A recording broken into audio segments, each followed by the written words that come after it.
8 jours après un mariage parfait au Montana, un jeune mari tombe d'une falaise dans l'un des plus beaux parcs des États-Unis. Mais est-ce vraiment un accident? Ou le plan secret de sa propre femme? Qu'est-ce qui peut pousser une épouse croyante, réservée, à transformer la lune de miel en scène de crime? Dans les hauteurs rudes du Montana, là où le ciel se fend sur les crêtes et où la neige tient longtemps après le printemps, un nom circule dans le vent. Cody Lee Johnson. Les archives le portent comme un simple mortel, né sur cette terre des États-Unis, dans l'État du Montana, fils d'un pays de sapins et de roches. Pas de miracle au berceau, pas de prophétie inscrite dans sa date de naissance. Mais déjà, l'horizon se serre autour de lui, comme si les montagnes, immobiles et patientes, attendaient son pas. En 2013, Cody a 25 ans. C'est un jeune homme, mais déjà ancré, planté dans la terre de Kalispell, petite cité sertie entre lacs et pentes sombres.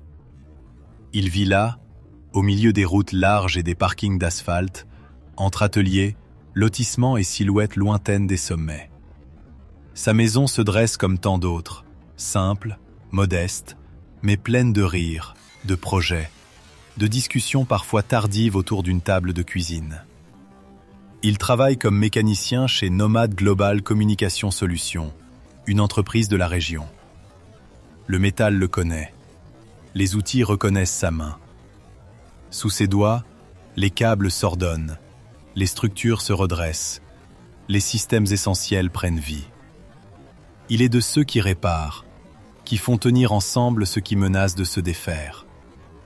Autour de lui, un cercle humain se forme. Ses parents, figures solides, veillent sans l'enfermer. Il le voit avancer dans la vie, le regard clair, l'allure assurée. Des amis proches gravitent, compagnons de routes et de nuits, de confidences échangées parfois à l'abri d'un pick-up ou d'un salon tranquille. Ses amis, plus tard, viendront se tenir à la barre du tribunal, jurer sur leurs souvenirs, sur l'intonation de sa voix, sur la lumière dans ses yeux, quelques jours avant son mariage. Ils parleront d'un homme tourné vers l'avenir, qui ne doute pas, qui fait des plans, qui rit en évoquant sa vie d'époux. Cody ne marche pas seul. Le dimanche, un même chemin le mène vers une église locale. Une communauté l'entoure, faite de chants, de prières, de mains serrées à l'entrée, de regards familiers. Là, il s'assoit, écoute, chante peut-être, cherche, dans les mots lus et les psaumes murmurés, une ligne directrice. Il appartient à ce tissage invisible qui tient ensemble famille, croyance, promesse. Dans cette église, on le connaît par son prénom. On sait son visage, son sourire, sa manière d'encourager ou de consoler. Sa foi n'est pas écrite dans la pierre, mais dans les gestes, dans le temps qu'il consacre à cette communauté où il trouve un cadre, une chaleur, un sens. Dans la même ville, sous le même ciel changeant, une autre destinée prend forme. Jordan Lynn Graham. Les dossiers judiciaires et la presse fixent son année de naissance, 1989. Elle a 21 ans au moment où le destin vient se nouer à celui de Cody. Elle aussi vit à Kalispell. Les mêmes rues, les mêmes supermarchés, les mêmes ciels enflammés le soir sur la ligne sombre des montagnes. À quelques kilomètres, parfois à quelques minutes, ces deux vies coulent en parallèle, encore séparées, encore ignorantes de la tragédie à venir. Jordan ne se présente pas comme une figure flamboyante. Les témoins qui parleront d'elle plus tard la décrivent plutôt réservée. Elle ne cherche pas le centre de la scène. Discrète, croyante, elle s'inscrit profondément elle aussi dans une église locale, dans cette même culture où la foi rythme les semaines, donne un sens aux décisions, encadre les choix les plus intimes. Sa vie personnelle, telle que la presse la rapporte, s'organise autour de petits emplois, de garde d'enfants, de temps passé au domicile. Elle n'est pas absorbée par une carrière. Elle est d'abord fille, amie, croyante. Jeune femme sur le seuil d'une existence adulte encore floue. Les proches qui viendront témoigner la dépeignent appliquée, sérieuse dans sa pratique religieuse, investie dans l'Église. Elle chante, elle s'implique, elle obéit.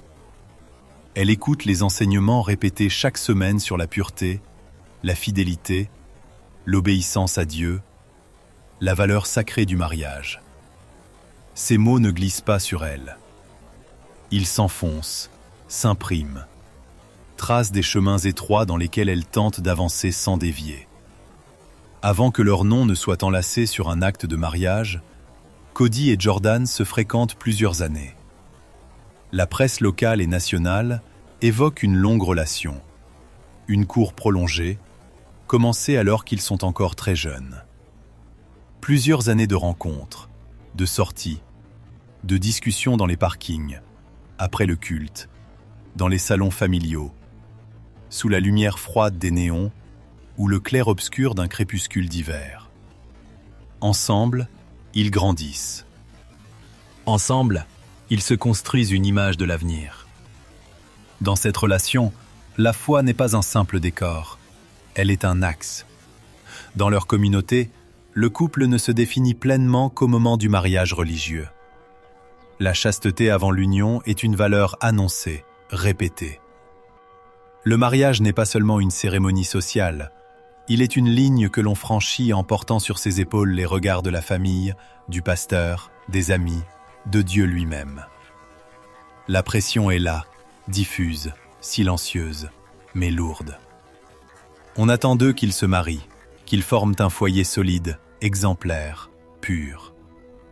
Autour d'eux, la petite église de Kalispell prend la forme d'un théâtre sacré. Un pasteur s'y tient chaque semaine, Bible en main, interprète du texte sacré, guide de leurs pas. Pour le couple, le mariage religieux n'est pas une option secondaire. C'est le cœur même de leur avenir. Les articles de CNN, d'ABC, de NBC le rappellent. Une cérémonie à l'église, avec la présence de la famille, des amis, du pasteur, s'organise comme l'aboutissement naturel de ces années de fréquentation. Tous s'y préparent, tous s'y projettent. Les prières montent, les attentes aussi. Mais si Cody s'avance avec joie vers ce jour, les récits ultérieurs laissent entrevoir chez Jordan une tension souterraine. La communauté valorise le mariage comme un sommet spirituel. Les normes pèsent. L'idée de chasteté avant les noces, souvent mentionnée dans ces milieux, donne au mariage le rôle de porte unique vers la vie d'adulte, vers l'intimité, vers l'acceptation sociale complète. Dire non, renoncer, reculer, c'est affronter non seulement un homme, mais un monde entier de règles, de regards, de jugements. Dans ce silence où mûrit le drame, la jeune femme se trouve entre deux abîmes, celui de la rupture et celui de l'engagement irréversible. Le 29 juin 2013, le jour attendu arrive. À Kalispell, une église ouvre ses portes. Les bancs se remplissent. Familles, amis, membres de la congrégation prennent place.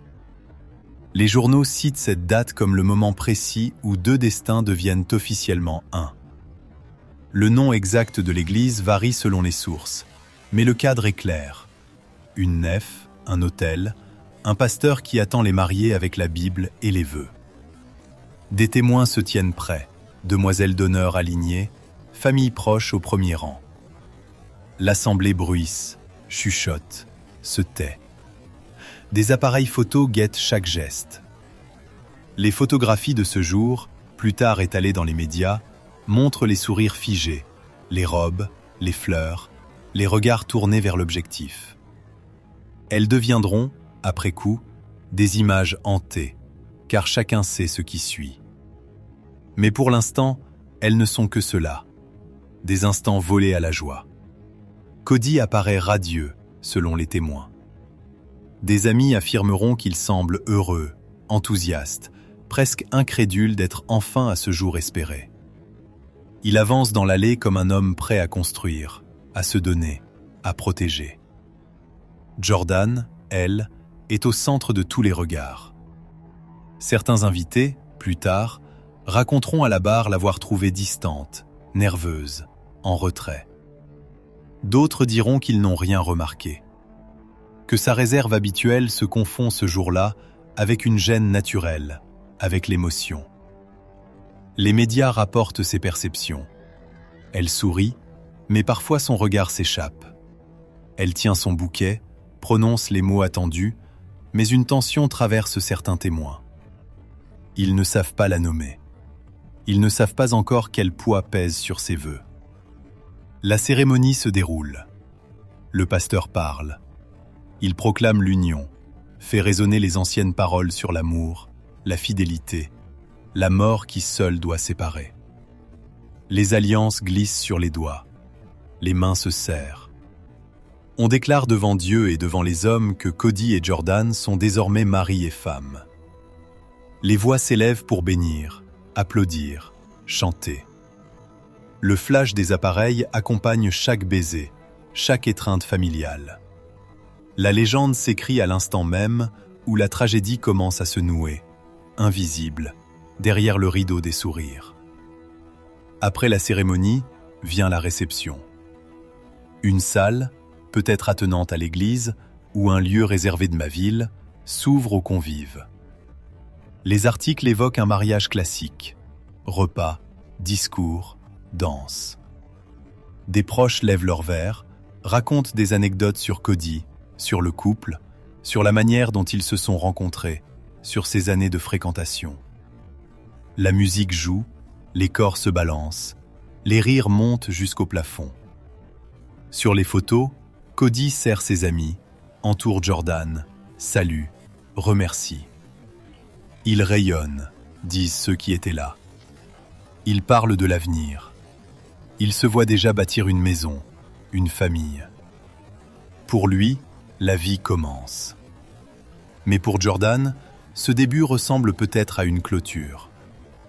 Plusieurs témoins, dans les comptes rendus d'audience, raconteront qu'elle ne semble pas entièrement présente. Nerveuse, détachée par moments, comme si un fil la retenait en arrière. Comme si, alors que tout s'avance vers la piste de danse, elle restait sur le seuil, inquiète. Certains ne remarquent rien. D'autres enregistrent, sans en saisir la portée, une impression légère de malaise. Les mots qu'elle a prononcés devant l'autel résonnent encore, lourds, définitifs. Le lendemain, pourtant, le monde ne s'arrête pas pour contempler cette union. La vie, indifférente, exige ses gestes quotidiens. Du 29 juin au 6 juillet 2013, c'est la première semaine de leur mariage. Pas de longue lune de miel exotique. Les articles le précisent. Le couple reste dans la région de Kalispell. Le voyage de noces se réduit à quelques sorties, quelques moments à deux, dans un décor familier. Les montagnes, toujours les mêmes. Les rues, toujours pareilles. Le changement est intérieur, juridique, spirituel, mais le paysage, lui, ne trahit rien. Cody reprend contact avec ses amis, avec son travail. Il parle de projets, de vie de couple. Ceux qui le côtoient n'aperçoivent aucun signe de rupture, aucune ombre de séparation. Au contraire, ils décrivent un jeune mari enthousiaste, tourné vers l'avenir, impatient de s'installer pleinement dans ce nouveau rôle. Ses messages, ses paroles, selon les témoins, ne laissent filtrer ni doute ni fuite possible. Il ne prépare pas de départ. Il ne prévoit pas de retour en arrière. Pour lui, la route est tracée. Mari, futur père, croyant, travailleur. Chez Jordan, en revanche, la surface lisse commence à se fissurer. Dans ces jours suspendus entre le mariage et le drame, des SMS, des confidences glissent vers quelques proches. Au procès, on lira ces phrases. On répétera ces mots écrits en hâte, parfois tard dans la nuit, parfois le cœur battant. Elle confie ses doutes. Elle dit qu'elle ne se sent pas prête, qu'elle a l'impression d'avoir commis une erreur. Elle parle de ce mariage comme d'un pas qu'elle ne parvient pas à assumer. Elle répète qu'elle a besoin de parler à Cody, qu'elle veut éclaircir des choses, qu'elle veut, peut-être, trouver une porte de sortie dans un monde qui lui en offre très peu. Ces messages, plus tard, deviendront des preuves, des pièces à conviction brandies par l'accusation pour montrer l'état de son esprit. Mais pour l'instant, ils flottent dans l'air comme des signaux faibles, des appels au secours adressés à quelques proches. Ils dessinent un décalage profond entre l'image publique du couple heureux et la réalité intérieure de la jeune épouse. D'un côté, un mari sûr de lui, qui ne soupçonne pas la tempête. De l'autre, une femme enfermée dans un rôle qu'elle ne sait pas assumer, écrasée par les attentes religieuses, familiales, sociales. Les jours s'égrènent. Les repas se succèdent. Le lit conjugal se partage ou se refuse. Les regards s'évitent peut-être parfois dans la petite maison de Kalispell. Les non-dits s'accumulent. Les voisins n'entendent rien. Les rues restent calmes. Mais au cœur de cette première semaine de mariage, la corde se tend. Quelque chose doit céder. Arrive enfin le 7 juillet 2013, 8 jours seulement après le mariage.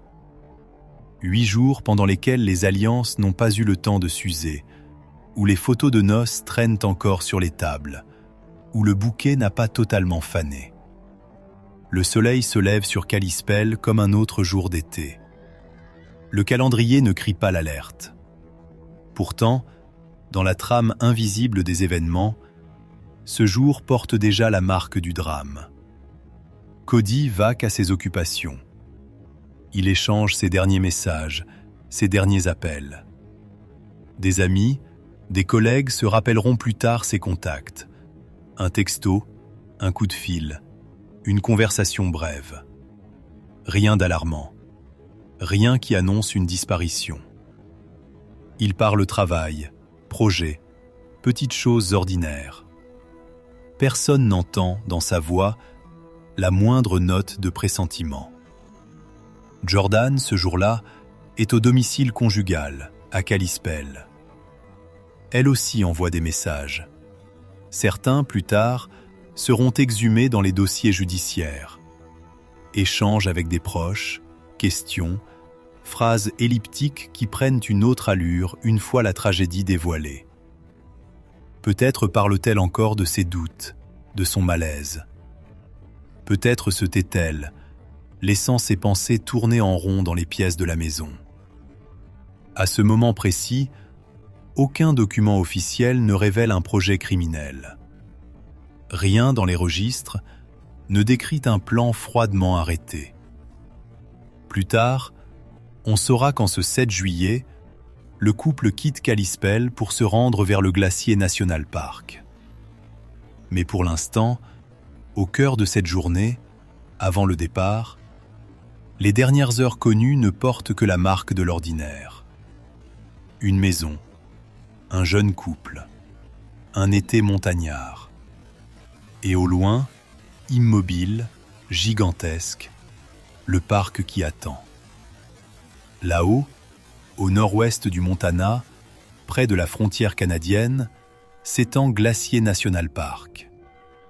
Un royaume de roches, de glace et de forêts, placé sous la garde du National Park Service. Les panneaux fédéraux à ses entrées le rappellent.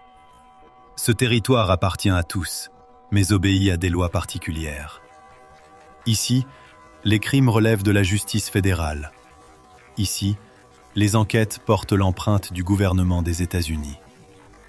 Les montagnes ne le savent pas, mais les hommes, eux, ont tracé ces frontières invisibles. Au cœur de ce parc, une route célèbre traverse les pentes. La Going to the Sun Road, ruban d'asphalte accroché au flanc des falaises, qui grimpe, tourne, s'ouvre sur des abîmes, des vallées profondes, des torrents glacés. Sur le versant ouest de cette route se trouve une courbe particulière, The Loop, un virage, une aire, un nœud de sentier. De là, des portions du terrain se jettent brusquement dans le vide. Des falaises abruptes, des pentes de roches instables, des ravins qui plongent vers la McDonald Creek ou vers d'autres gorges obscures, selon les cartes du NPS citées dans la presse. Quelques pas de trop, un sol humide, un geste brusque, et le corps bascule dans un monde de pierre et de silence. Glacier National Park, avec ses panoramas de cartes postales, ses lacs émeraudes, ses prairies de fleurs sauvages, cache en son sein ce versant tranchant, hostile. Les touristes s'y arrêtent, prennent des photos, sourient devant l'étendue des montagnes.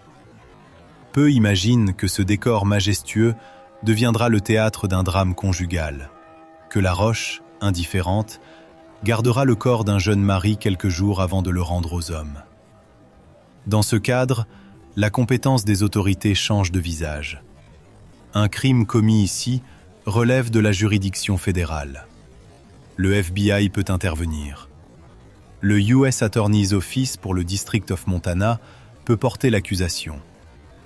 La mort n'est plus seulement une affaire de shérif local ou de police de petite ville. Elle devient un dossier estampillé par le gouvernement, classé, numéroté, transmis à des agents aguerris. Les montagnes, elles, restent immobiles, veillant sur ces procédures comme sur de simples rumeurs qui traversent le vent. Ce 7 juillet, Cody et Jordan s'apprêtent à pénétrer dans ce territoire. Ils ignorent, ou feignent d'ignorer, les règles invisibles qui s'y appliquent.